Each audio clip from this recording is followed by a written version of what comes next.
So, expectations. We all have it.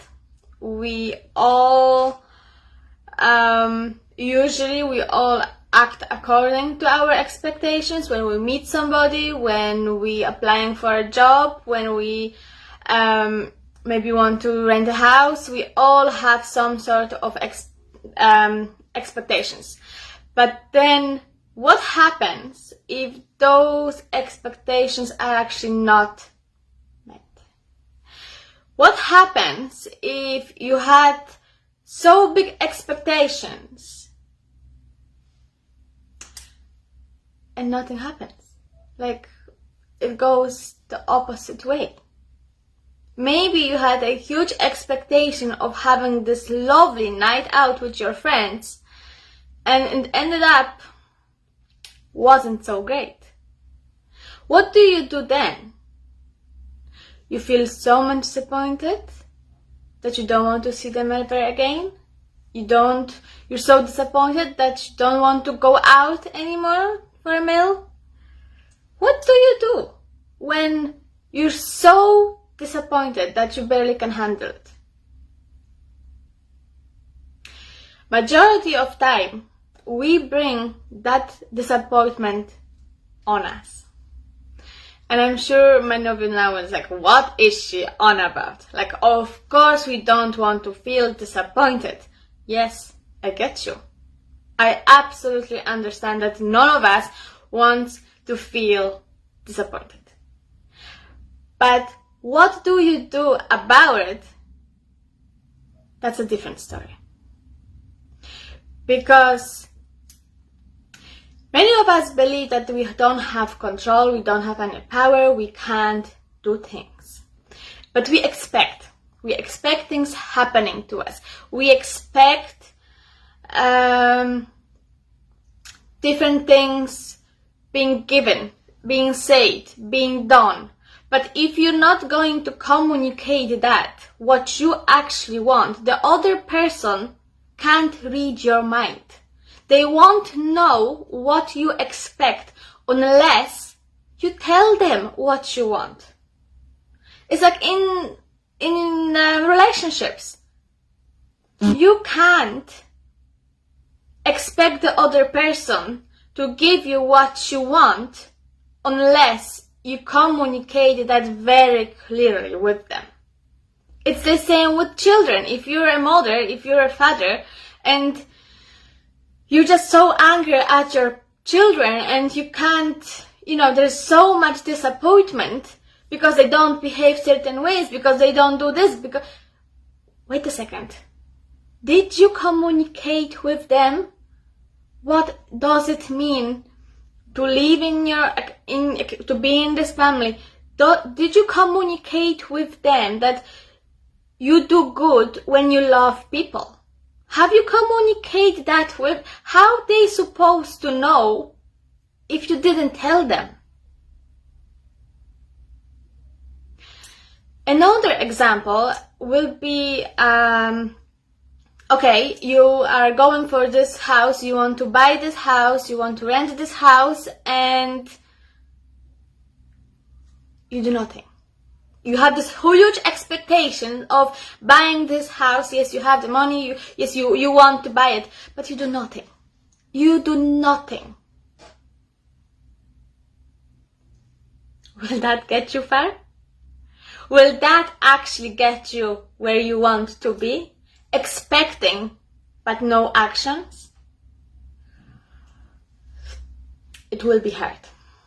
It will be hard. And then if you don't get it, if you don't get to rent that house, there's another disappointment. So what do you do? What do you do in those scenarios? So number one, commitment. You got to commit to what you want. You got to commit to yourself. You got to commit to your life. So for example, if you want to rent the house, you gather your paperwork way before you applying for those houses. So the referencing, the letter of why you think you should be getting the house or what is required for you, gather everything you have everything in place. So what you're doing, you're giving 110% of you to get what you want. You don't sit back at the beginning. You don't sit back because you have set your expectations and now you're hoping that's enough. That is never enough. Like, you need action. Yes, like we're talking about manifestations, but thinking about a thing, it's not enough. You got to act on it and commit to what you want and commit to yourself. So let's say you gave 100% to get what you want, like 110%. You gave 110% to what you want. You have the paperwork done, you got the letter done, you did your research, you contacted few people that was needed to come. You did everything that was required. You were full on in. And that's when you can actually step back and then hope. That's when there's nothing more you can do. Because then, if you didn't get the house, then you know 100% that wasn't meant to be for you. You know then there's something much bigger coming, something better is coming.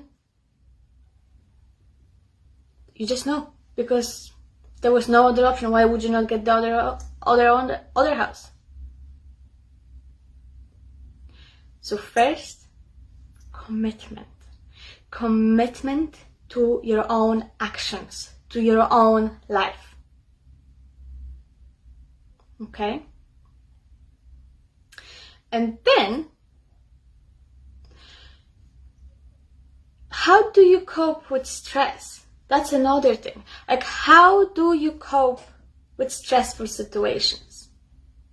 Again, are you blaming other people? What is going on? Are you blaming other people and do nothing but stepping back and hoping that best things will happen to you? Or maybe you are looking for support. You know you gave 110% of yourself, but now you're going to just trust. You're looking for support, so you're building the support network. How do you do it?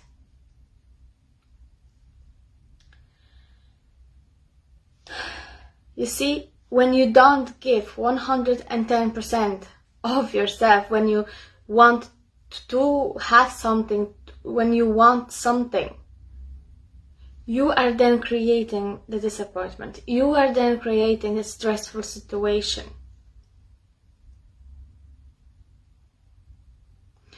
Like, I see it very often with my clients that I'm working with when it comes to, let's say, relationships. I want this love. I want this person to love me. I want to be loved. I want to have this happy life. Okay. What do you give? How much love do you give to yourself? How much love are you giving to another person?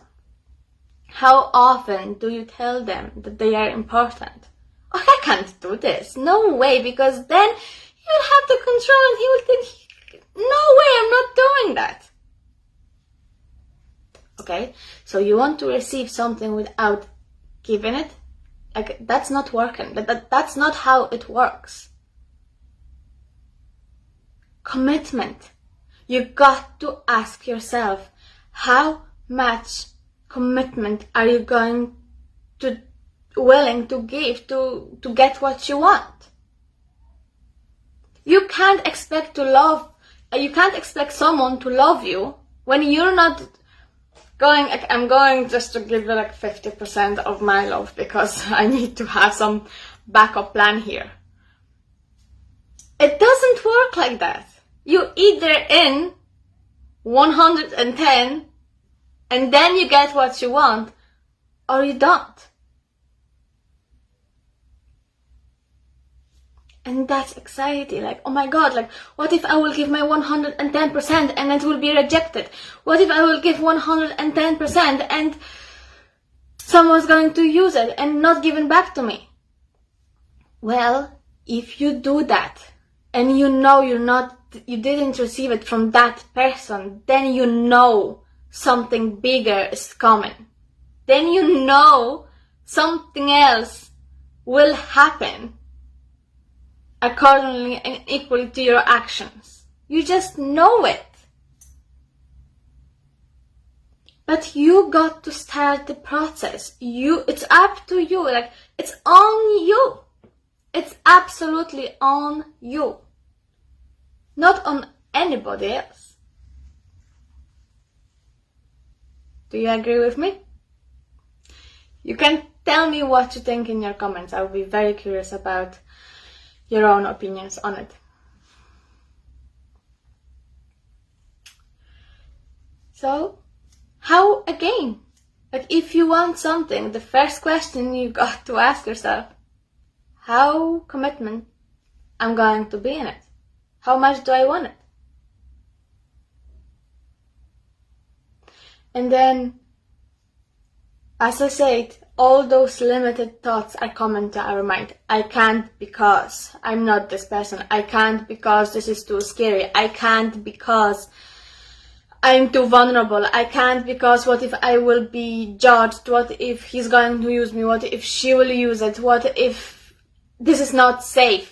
All those things are starting to come in because, like, our mind's being activated. Because if I will give 110% to what I want, I'm being left here very vulnerable, very exposed, very open. Like, everyone will know what I want. And I need to protect myself here. I need to put some blocks. But when you do that, you're blocking the things that you want. You're not only blocking yourself from receive but you're also blocking from there's no flow. And where are those blockages are coming from? They are coming from your subconscious mind. Your logic, your ego is then, this is out of my comfort zone. Go back to safety. Go back to what you know. Go back to closed off and don't give yourself don't make yourself being so exposed. You can't. This is too scary. That's the ego. That's the logic mind. On top of that, the subconscious is like, been there, done that. No way. No way I'm going to make myself so visible. This is all coming from your subconscious mind. This is all coming from your limited beliefs that was created in your childhood. They were not created a week ago. That's not how the subconscious mind works. You are living by those blockages.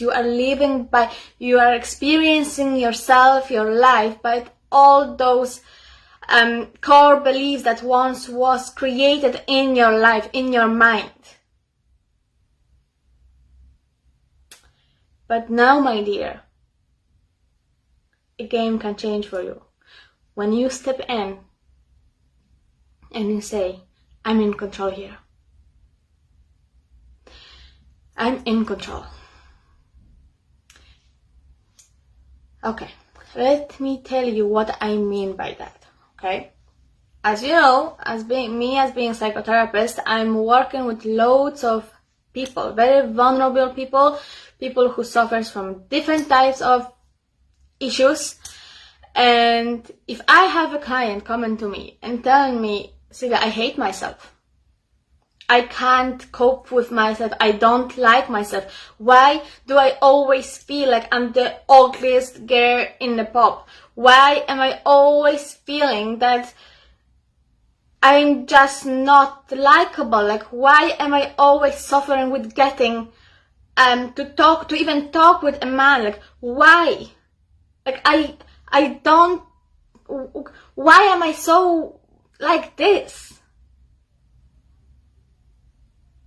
What do I do when I hear someone so hurt, so unhappy, so much in pain? I'm not jumping in telling them, oh my god, like, you're so this and that, you're so wonderful, like, why do you think like this? Don't be silly. Like, look at how successful you are in your job. Look how, like, what you... No. The minute I would do that, I'm not making it about the other person. I'm making it all about me, what I think. What I think is the best for you. Why? Like, there's lack of acceptance in that. The minute someone, like, when you are being open and vulnerable and someone is telling you, you shouldn't be thinking like this. But you are thinking like that. And you deep down know, like, this is making you unhappy, but yet you can't help it. So them telling you, or me telling my clients, oh, but look at this angle, look how good you are in this. It's not solving anything. It's not helping the other person, because immediately, if I would do it, I would make it about myself. This is not about me. This is not about how I feel, what I think. It's about the other person. And the session is about the other person. So then I'm exploring it more. Why do you feel like this? What makes you believe those things?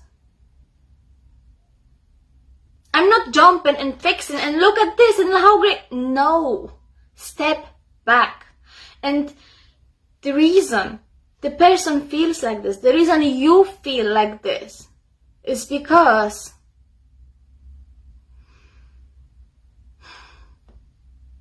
that's the relationship you have with yourself. The minute you tell me, like, I feel really bad about myself, I really don't like myself, I really don't like my life, this isn't not about anybody else, this is about you and your own relationship with yourself. If I or anybody else would start and telling you and try to make you change that belief, it won't work. It simply won't work. And more, you will be left feeling like no one is listening, no one is getting it. And that's a very, very difficult place to be. You know how you feel, and the minute people start to jump and try to fix it, it's just adding to really how you already felt.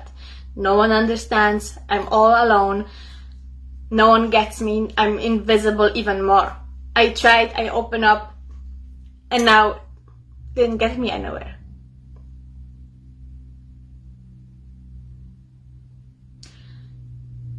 As I said, it's all about the relationship you have with yourself. If that relationship is not healthy, if that relationship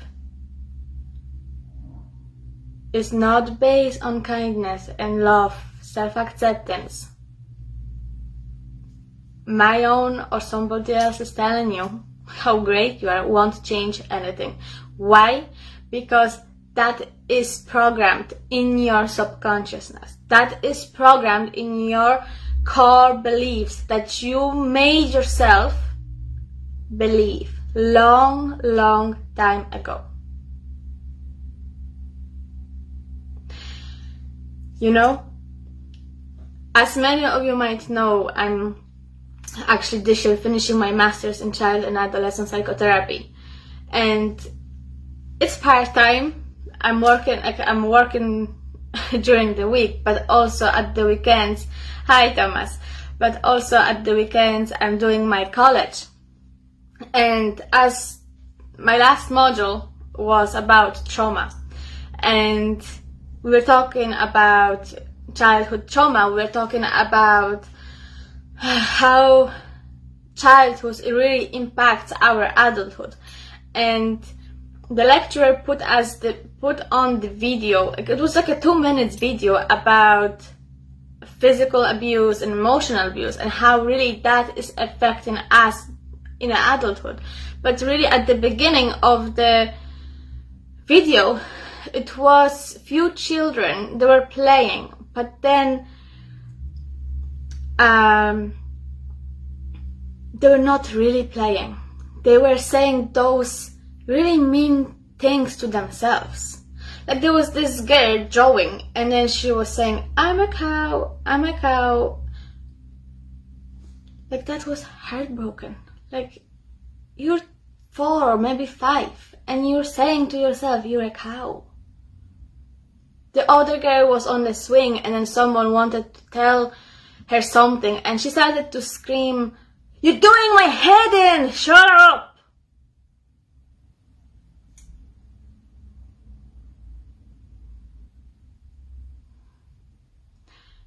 How many times did you feel similar? Like in your childhood, like maybe not even childhood, like it doesn't have to come from your parents, that's the thing. Could be from your peers, could be from your friends, school. Like how many times in your life did you feel monkey see? Exactly, that's exactly it. So if that child was being told that she is a cow, of course she's going to believe she's a cow. If that child goes on, if the other child goes home and all what she hears is that keep quiet because otherwise you're doing my head in, she's being closed off. Like she's being, okay, I can't, this is not safe for me to be visible. And then if that is not proven wrong, we are then growing up into the adults believing that we can't be, that we're not good enough, that we can't be or do things. This is how the subconscious mind works. We go on in our adulthood, we go on and we have all those beliefs about ourselves, which majority of time is not the truth.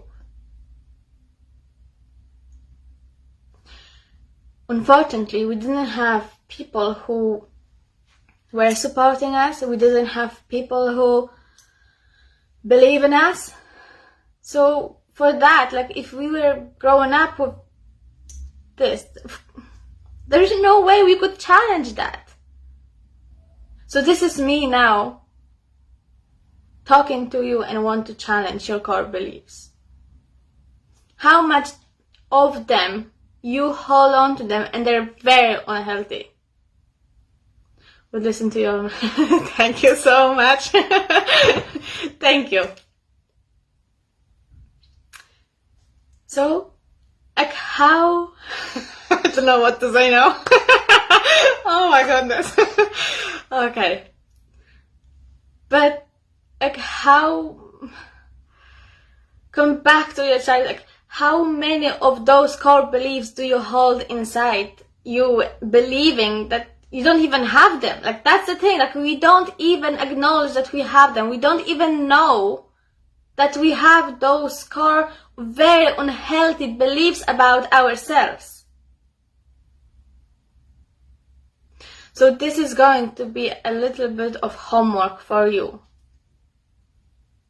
I would like you to spend some time with yourself, asking yourself how committed are you to yourself, to your life, but also what do you believe and what is your relationship with yourself. Because your own relationship with yourself is very important. It's actually the most important thing in your life. Not with anybody else, but yourself. And many of you now probably be thinking, but this is so selfish. No, this is the opposite of being selfish. Because if you love yourself, if you show yourself respect, acceptance, and kindness, there's no way you actually need that from other people. So you can fulfill your own needs without being needy.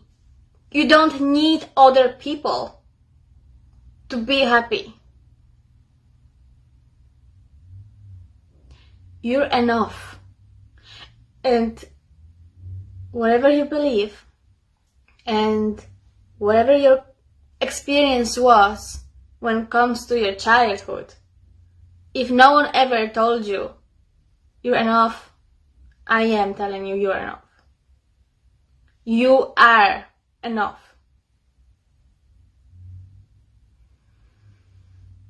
Take it in. Take it in. All those things I was talking to you today about, everything and so much more is in my book, The Secret Codes to Happiness. In this book, it's like a course, it's really like a page by page is a course on how to change your life. But this is not about don't worry, be happy. Like, I don't write those type of books. Okay?